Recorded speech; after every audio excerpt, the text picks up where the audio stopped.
तब प्रोफेसर भास्कर उससे कहते हैं, क्या तुम्हें पता है कि इसे हाथ पर रखने का क्या मतलब होता है अविनाश? जिसके शरीर पर यह निशान होता है, केवल उसे ही यह इंद्र कवच प्राप्त करने और इसकी शक्तियों का उपयोग करने की अनुमति होती है। और अगर यह व्यक्ति चाहे तो यह कवच किसी और को भी दे सकता है, लेकिन अगर यह आपके पास है तो इसका मतलब है कि आपके परिवार का कोई व्यक्ति देवताओं के वंश से है, इसलिए इसे केवल आपके परिवार के सदस्य ही पहन सकते हैं। यह मेरा अधिकार है। फिर वह अविनाश को अपनी डायरी से एक तस्वीर दिखाते हुए कहता है, देखो, इस कवच की रक्षा देवता सदियों से करते आ रहे हैं और देवताओं के बाद उनके वंशजों के लोग भी हैं, जिनमें से आप भी आते हैं। वे ऐसा करते आ रहे हैं। इस कवच को पाने के लिए दैत्यों और राक्षसों दोनों ने कई प्रयास किए, लेकिन किसी को भी इसमें सफलता नहीं मिली।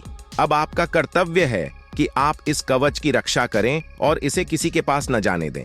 उन्हें उन राक्षसों से सुरक्षित रखें। फिर प्रोफेसर भास्कर अविनाश की ओर देखते हैं और कहते हैं, अब आप अपना दाहिना हाथ आगे बढ़ाएं और इस कवच को प्राप्त करें। फिर अविनाश अपना दाहिना हाथ आगे बढ़ाते हैं और फिर उस इंद्र कवच को ले लेते हैं। जैसे ही वह छूते हैं, वह कवच, उसकी चमक गायब हो जाती है और वह साधारण दिखने लगता है। फिर वह उस इंद्र कवच को अपने हाथ में उठा लेता है, लेकिन वह नहीं जानता कि उस कवच को कैसे पहनना है। फिर वह प्रोफेसर की ओर देखता है और कहता है, प्रोफेसर, ऐसा कैसे? फिर प्रोफेसर भास्कर उसे वह कवच पहनने में मदद करते हैं और फिर जैसे ही अविनाश उस इंद्र कवच को अपने शरीर पर पहनता है, बादल तेज आवाज के साथ गरजते हैं और बिजली की आवाजें आती हैं और उसके कवच से एक दिव्य रोशनी निकलने लगती है और फिर गायब हो जाता है। ये दृश्य देखकर अविनाश बहुत खुश हो जाता है और फिर अपने हाथ ऊंचे करके उछल पड़ता है।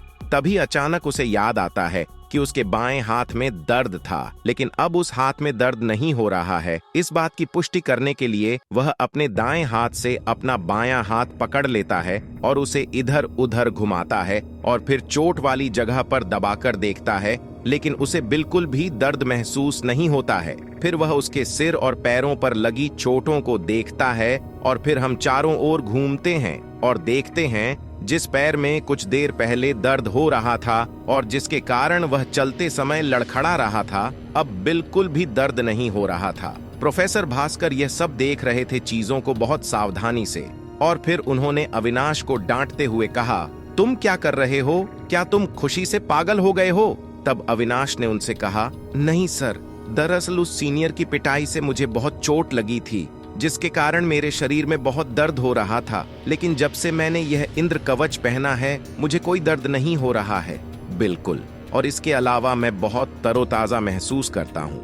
मुझे अपने शरीर में बहुत हल्कापन महसूस होता है। तब प्रोफेसर भास्कर अविनाश से कहते हैं, हाँ बिल्कुल, इसमें मौजूद शक्तियों के कारण आपके शरीर की सभी चोटें ठीक हो जाएंगी और आप अंदर से अपने शरीर में कुछ अलग महसूस करेंगे और इसकी मदद से आप ऐसा महसूस करेंगे, हवा के समान। क्या तुम तेज दौड़ सकते हो? तभी अचानक अविनाश को याद आता है कि वह इतनी देर से घर से बाहर है, उसके मम्मी पापा को उसकी चिंता हो रही होगी। और तब वह प्रोफेसर भास्कर से कहता है, सर, मैं आज तक कभी भी इतनी देर तक घर से बाहर नहीं रहा हूँ। मैं कभी भी शहर से बाहर नहीं गया हूँ और इसलिए मेरे परिवार वाले मुझे ढूंढ रहे होंगे। अब हम दोनों को यहाँ से चले जाना चाहिए। तब प्रोफेसर भास्कर उनसे कहते हैं, हाँ, आप सही कह रहे हैं, अब हम दोनों को यहाँ से चले जाना चाहिए। उसकी बात सुनकर जब अविनाश वहाँ से चलने लगा तो प्रोफेसर भास्कर ने उसे देखा और उससे कहा, अरे भाई, तुम इतनी सारी शक्तियों के साथ ऐसे चल रहे हो, क्या तुम उन शक्तियों का डेमो नहीं लेना चाहोगे? अविनाश उससे कहता है, लेकिन मुझे नहीं पता कि मेरे पास क्या शक्तियां हैं, तो मैं इसका प्रदर्शन कैसे कर सकता हूं। तब प्रोफेसर भास्कर उनसे कहते हैं, मैं तुम्हें वो सारी बातें फिर कभी बताऊंगा, लेकिन अभी मैं तुम्हें एक नमूना देता हूं। तो मैं आपको बता सकता हूं कि आप हवा से भी तेज दौड़ सकते हैं। तो चलिए टेस्ट ड्राइव करते हैं। फिर अविनाश ने उस पहाड़ से नीचे दौड़ना शुरू कर दिया और फिर दौड़ते समय उसे इस बात का एहसास हुआ, उसकी गति बहुत तेज हो गई थी और वह सीधे नीचे पहुंच गया। फिर वह पहाड़ पर वापस प्रोफेसर के पास गया और उनसे कहा, सर, ये वास्तव में बहुत अच्छा है कि मैं इतनी दूर तक दौड़ा और फिर भी मैं बिल्कुल भी नहीं थका हूँ और मुझे अंदर एक अलग ताकत भी महसूस हो रही है मैं। तब प्रोफेसर भास्कर ने उनसे कहा, हाँ, अब बहुत देर हो गई है, इसलिए हम दोनों को यहाँ से घर जाना चाहिए और फिर हम दोनों को कॉलेज जाना है। है ना? फिर वे दोनों उस पर्वत से धीरे धीरे नीचे उतरने लगे और कुछ घंटों के बाद अपने अपने घर पहुंच गए। जैसे ही अविनाश अपने घर के गेट पर पहुंचा और दरवाजा खोलकर अंदर गया तो उसके पिता दौड़ते हुए उसके पास आए और उसे गले लगा लिया और बोले, बेटा तुम कहाँ चले गए? इतनी रात हो गई है और कोई पता नहीं चल रहा है। तुमने सूरज को बताया भी नहीं कि तुम कहाँ गए थे। मुझे लगा कि कॉलेज की लड़ाई का बदला लेने के लिए उस सीनियर लड़के ने तुम्हारे साथ ऐसा कुछ किया है। जब तुम्हारे दोस्त ने बताया कि तुम्हारा झगड़ा हुआ है तो मैं डर गया था कॉलेज में एक सीनियर के साथ और उसने तुम्हें बहुत पीटा था। तब अविनाश उससे कहता है, नहीं पापा, मुझे कुछ नहीं हुआ, बस थोड़ी चोट लगी थी और कुछ खास नहीं, लेकिन अब मैं ठीक हूँ और देखो मैं तुम्हारे सामने बिल्कुल ठीक खड़ा हूँ। जैसे ही अविनाश की सौतेली माँ ने अपने घर के बाहर कुछ आवाज सुनी तो वह तुरंत बाहर आ गईं और फिर बाहर का नजारा देखकर बोली, मैं तो पहले ही तुमसे कहा था कि तुम बेकार में परेशान हो रहे हो। वह अपने दोस्तों के साथ घूमने गया होगा और जब वह संतुष्ट हो जाएगा तो खुद घर लौट आएगा और देखेगा मैंने जो कहा था वह सच निकला। तब अविनाश के पिता ने कहा, एक बार देखो उसकी तरफ, जैसे अंशु को देखती हो वैसे ही वह भी हमारा बेटा है। सुबह जब अविनाश अपने बिस्तर पर सो रहा था तो उसने सपने में वही दृश्य देखा जिसमें कॉलेज कैंटीन में सीनियर उसे पीट रहा था और वह उससे बचने की कोशिश कर रहा था। तभी अचानक उसकी नींद टूट जाती है और वह जाग जाता है और फिर उसे समझ आता है कि यह सिर्फ एक सपना था और कुछ नहीं। तब वह अपने बिस्तर से उठता है और सीढ़ियों से नीचे जाने लगता है और फिर जैसे ही उसकी सौतेली माँ उसे सीढ़ियों से नीचे आते हुए देखती है तो वह उससे कहती है, उठो, अगर तुम अभी नीचे नहीं आते तो मुझे ऊपर आकर तुम्हें उठाना पड़ता। ये अच्छा है कि तुम उठो, अब सीधे जाओ चरवाहे, तुम अंशु के पास जाओ और दूध ले आओ क्योंकि वह आज दूध देने नहीं आया है। और हाँ, वहां से सीधे आकर कल रात के सारे बर्तन साफ कर लेना और अंशु को नाश्ता दे देना, तुम्हें स्कूल भी जाना है। फिर अविनाश नीचे उतरता है और फिर वह दूध का कैन लेकर घर से बाहर निकल जाता है और फिर जैसे ही वह अपने घर से थोड़ी दूर जाता है तो उसे याद आता है कि उसमें तेज दौड़ने की ताकत है, तो क्यों ना तेज दौड़ा जाए। वह जाकर दूध ले आता है, लेकिन जैसे ही वह दौड़ने के बारे में सोचता है तो देखता है कि उसके आसपास बहुत सारे लोग हैं और फिर वह मन में कहता है कि अगर मैं यहाँ सबके सामने तेजी से दौड़ूंगा तो सबको पता चल जाएगा, उन्हें पता चल जाएगा कि मैं कुछ अलग हूँ। नहीं, मैं ऐसा नहीं कर सकता। फिर वह कहता है, नहीं, यहाँ नहीं, मैं कहीं और कोशिश करूंगा। और फिर वह दूध वाले के पास जाता है और फिर वहां से जल्दी लौट आता है। वापस आकर वह कॉलेज जाने की तैयारी करने लगता है।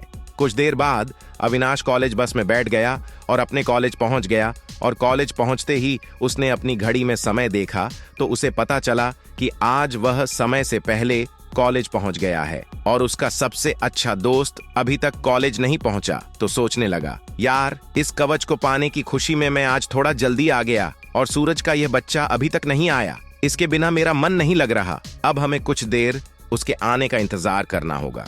फिर वह सोचता है कि वह कुछ देर लाइब्रेरी में उसका इंतजार करेगा। फिर वह लाइब्रेरी की ओर जाने लगता है और फिर जैसे ही वह उस रास्ते पर मुड़ता है वह देखता है कि नैना अपने दोस्तों के साथ दूसरी तरफ से उसकी ओर आ रही है, लेकिन वह अपने दोस्तों के साथ बात करने में इतनी व्यस्त थी कि उसने अविनाश को सामने से आते हुए भी नहीं देखा। और फिर जैसे ही वह उसके सामने आती है अविनाश अपना चेहरा किसी और दिशा में कर लेता है और फिर जैसे ही वह वहां से निकलती है वह फिर से मुड़ता है और लाइब्रेरी की ओर चला जाता है। कुछ देर बाद जब सूरज उसे ढूंढते हुए लाइब्रेरी में आता है तो दोनों चले जाते हैं उनके क्लासरूम। कुछ देर बाद जब उसके कॉलेज की क्लास खत्म हो जाती है तो वो दोनों नाश्ता करने के लिए कैंटीन में जाते हैं और फिर सूरज अविनाश से कहता है कि तुम यहीं बैठो, मैं कुछ समोसे और कोल्ड ड्रिंक लेकर आता हूँ, फिर कल रात को तुम मुझसे मिलना, उसे सब कुछ ठीक बताओ। और फिर वह उसे पास की मेज पर बैठने के लिए कहता है और ऑर्डर देने के लिए काउंटर पर जाता है। इधर अविनाश फिर से नैना के बारे में सोचने लगता है और फिर मन ही मन बोलने लगता है, क्या उसने मुझे कल यहीं कैंटीन में पीटते हुए देखा होगा? नहीं, इतनी भीड़ थी तो वो मुझे कैसे देख सकती थी, लेकिन वो यहाँ अपनी सहेलियों के साथ थी तो शायद उसने मुझे देख लिया होगा। अगर उसने मुझे उस सीनियर से पिटते देखा होगा तो सोच रही होगी कि मैं एक डरपोक लड़का हूँ और किसी से अपनी रक्षा भी नहीं कर सकता। फिर कुछ देर बाद सूरज वहाँ समोसा और कोल्ड ड्रिंक लेकर आता है और कहता है, यह मैं ले आया और अब समोसा खाते समय मुझे बताओ कि कल रात घर जाने के बाद क्या हुआ। तब अविनाश उसे बताता है कि कल वह उसे रात की पूरी कहानी बताता है, कैसे घर जाने के बाद उसे वह सीनियर हाईवे पर मिला और फिर उसने उसके सिर पर लोहे की रॉड से वार किया, एक गोदाम में ले जाकर उसे बुरी तरह पीटा और फिर जैसे ही वह बेहोश हो गया उसने उसे एक है पहाड़ी के अंत तक जाता है और वहां उसकी मुलाकात प्रोफेसर भास्कर से होती है और फिर उन दोनों को वह इंद्र कवच कैसे मिलता है और फिर वह उसे पहन लेता है और फिर उसे अपने अंदर एक अजीब सी ताकत का एहसास होता है। फिर सूरज उससे पूछता है, तब अविनाश उससे कहता है, नहीं सूरज, अगर मैंने यहाँ कुछ किया तो सभी को मेरी शक्तियों के बारे में पता चल जाएगा और फिर मेरे लिए मुसीबत खड़ी हो जाएगी। इसके बाद दोनों ने अपना समोसा और कोल्ड ड्रिंक खत्म किया और कैंटीन से बाहर जाने लगे। जैसे ही वे दोनों कैंटीन से बाहर जा रहे थे तभी एक अन्य सीनियर की नजर अविनाश पर पड़ती है और फिर वह अपने दूसरे दोस्त, जिसे प्रिंसिपल ने उसे कॉलेज से निकाल दिया था, को बुलाता है और कहता है, हेलो, कहाँ हो? तुमने कहा था कि उसे इतना पीटा कि वह 10 दिनों तक कॉलेज नहीं आएगा, लेकिन कल पिटने के बाद वह आज कॉलेज आया कहीं।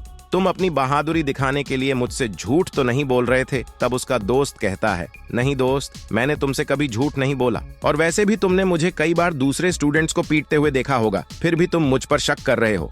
फिर दोनों फोन पर आपस में योजना बनाने लगते हैं। उधर प्रोफेसर भास्कर अपने घर में बनी गुप्त लैब में कुछ शोध करने में व्यस्त थे और दूसरी ओर अविनाश और उसका दोस्त सूरज कॉलेज से निकलकर घर जाने के लिए सड़क पर आए थे। तभी जैसे ही दोनों कुछ देर बाद दोनों हाईवे पर पहुंचे तभी एक कार तेजी से उनकी तरफ आती है और रुकती है और वे दोनों डर जाते हैं। तभी अविनाश अचानक उनसे कहते हैं, अरे वे अंधे हैं क्या? वे ऐसे ही गाड़ी चलाते हैं? मैं नहीं जानता, पता नहीं उन सबको गाड़ी चलाने का लाइसेंस कौन देता है।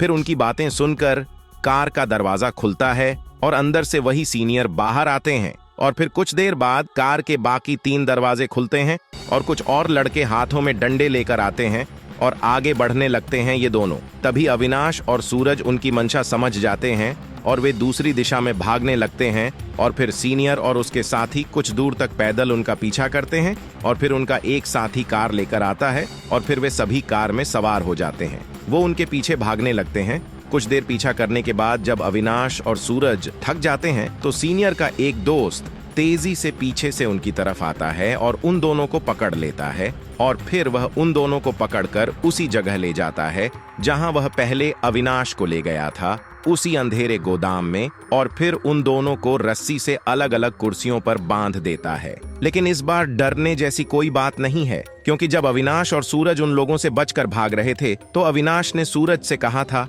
डरो मत सूरज, इस बार ये लोग हम दोनों को कोई नुकसान नहीं पहुंचा सकते, क्योंकि इस बार मेरे पास यह इंद्र कवच है और जब तक चूंकि वह मेरे साथ है मुझे डरने की कोई जरूरत नहीं है।